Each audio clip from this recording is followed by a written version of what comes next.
Alô, aluno do sexto ano, vamos para mais uma aula de geografia. A aula de hoje vai ser uma revisão ou vai ser um aulão das aulas que eu passei para vocês, ok? Então eu falei para vocês, a minha última aula foi sobre fundamentos da cartografia, onde eu falei sobre orientação, movimentos do planeta Terra e falei também sobre questão de fuso horário, falei sobre latitude e longitude. Então, vou fazer uma recapitulação para saber se vocês lembram ou não do meu assunto, ok? Então, vamos lá. É o seguinte, eu comecei falando para vocês sobre o quê? Sobre a orientação. Ah, professor, orientação eu sei o que é. Orientação é para saber se eu vou para ali, se eu vou para aqui, como é que eu faço para chegar lá. É mais ou menos isso aqui. A questão da orientação é uma questão muito antiga da nossa civilização. Só que, inicialmente, os povos mais antigos se localizavam como? Observavam um objeto qualquer e utilizavam aquilo como localização. Uma serra, um rio, uma árvore. Por exemplo, eles utilizavam como localização, para saber se está longe ou perto daquilo que eles querem chegar. Ok? Só que é o seguinte, com o passar dos anos, os seres humanos começaram a criar ferramentas mais elaboradas para se orientar de forma mais precisa.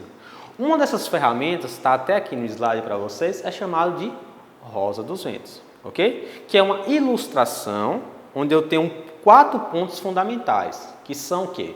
Norte, Sul, Leste e Oeste. Além desses pontos fundamentais, eu tenho pontos intermediários entre esses pontos que ajudam a quem estiver utilizando a se localizar melhor, ok? Outra ferramenta muito utilizada na orientação é chamada de bússola, que é uma ferramenta onde eu tenho o quê? Uma agulha magnética que vai sempre apontar para a região norte ou para a região sul. Ok? E se eu tiver, por exemplo, um mapa, tiver uma rosa dos ventos e uma bússola, por exemplo, posso me localizar, é claro, se eu souber usar, para qualquer lugar que eu queira, com muito mais facilidade. Tá bom? Então vamos lá. É o seguinte, outra informação que eu passei para vocês na minha aula anterior foi sobre as coordenadas geográficas, que são linhas imaginárias do nosso planeta. Linhas imaginárias, não esqueça. Não é que significa que essas linhas existem realmente, não. São linhas imaginárias que, se eu tiver o cruzamento de uma linha vertical com uma linha horizontal, eu posso traçar coordenadas de qualquer ponto do nosso planeta. Ok? Eu coloquei aí no slide uma imagem sobre essas linhas horizontais e verticais. Tá bom?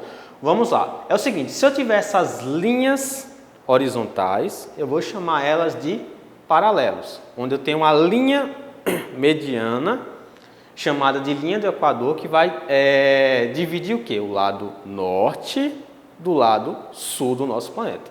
Ok? Se eu tiver linhas imaginárias verticais, onde eu vou ter a linha mediana, horizontal, chamada de linha de Greenwich, que vai dividir o lado leste e o lado oeste do nosso planeta. Se eu tiver o traço vertical, o traço horizontal, eu posso, por exemplo, traçar qualquer ponto do nosso planeta, tá bom? Então, isso são coordenadas geográficas. Outra informação que eu falei para vocês é sobre a movimentação do planeta Terra.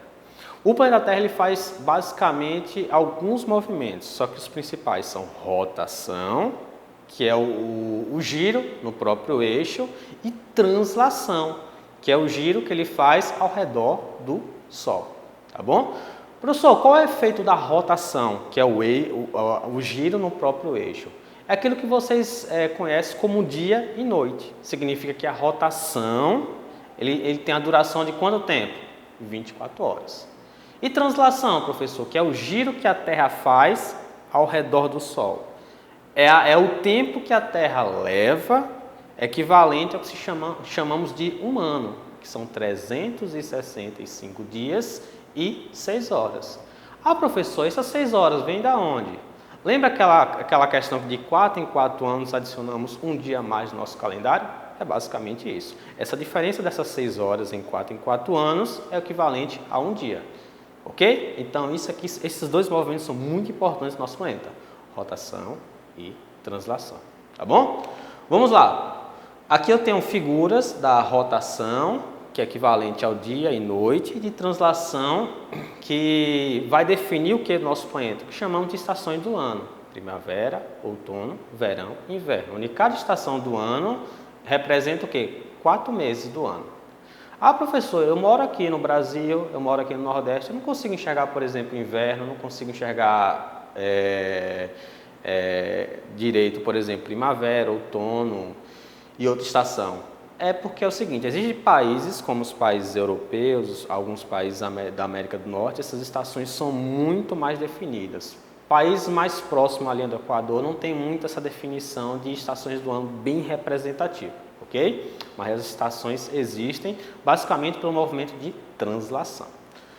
Vamos lá. Fuso horário. Professor, já vi essa palavra fuso horário. Pronto, interessante. Ela sempre aparece uma vez ou outra no noticiário. É o seguinte, fuso horário é uma representação que o nosso planeta tem, onde da seguinte forma, nosso planeta vai ser dividido de linhas verticais, ok? Onde cada linha dessa vai representar 1 hora do nosso tempo. O que significa? Vamos supor, eu estou aqui no Brasil e tem alguém, por exemplo, lá na Irlanda. Estamos, por exemplo, em horários diferentes durante o dia. Oxente, professor, estamos no mesmo planeta, mas estamos em horários diferentes? Estamos sim, porque nós estamos em posições diferentes do nosso planeta, então estão em momentos de rotação do nosso planeta diferenciado. É por isso que, por exemplo, se eu tiver uma pessoa na China e tiver uma pessoa no Brasil, lá provavelmente vai estar à noite e aqui vai estar de dia. Por quê? Porque estão em posições muito distintas do nosso planeta, onde vai ter uma parte do planeta que vai estar à noite e uma parte do planeta que vai estar em dia. Isso está relacionado ao fuso horário do nosso planeta e está relacionado à posição geográfica que cada um vai estar. Entendeu? Ah, professor, o Brasil é um país continental, ele é um país muito grande. Existem fuso horários diferenciados no nosso país? Existe. Se eu tiver em um ponto do país e outra pessoa estiver em um ponto muito distante, possa ser, por exemplo, que eles vão estar em horários diferenciados pela posição geográfica do nosso planeta. Então, isso é fuso horário. Eu tenho aqui a representação, por exemplo, do nosso país, tá bom? Dependendo do local que você vai estar, o fuso horário pode ser diferenciado por causa dessa distância de um ponto para outro. Agora para vocês o desafio desse aulão. É o seguinte, como os povos antigos se localizavam? Imagine aí, povos antigos não tinham GPS, não tinha celular, não tinha ferramentas de localização, como é que eles se localizavam? Coloquem aí. Estou em dúvida, professor? Pesquisa no Google, pesquisa na internet, outra ferramenta que vai estar lá a informação. Qual é o método utilizado para o estudo do fuso horário? Quero que vocês pesquisem agora qual é o método, qual é a ferramenta utilizada para estudar fuso horário. É muito interessante. Eu vou deixar para vocês pesquisarem isso aí. Mas é uma pesquisa muito fácil, mas ao mesmo tempo é muito curiosa, tá bom? Então vamos lá, mão à obra. Valeu, pessoal!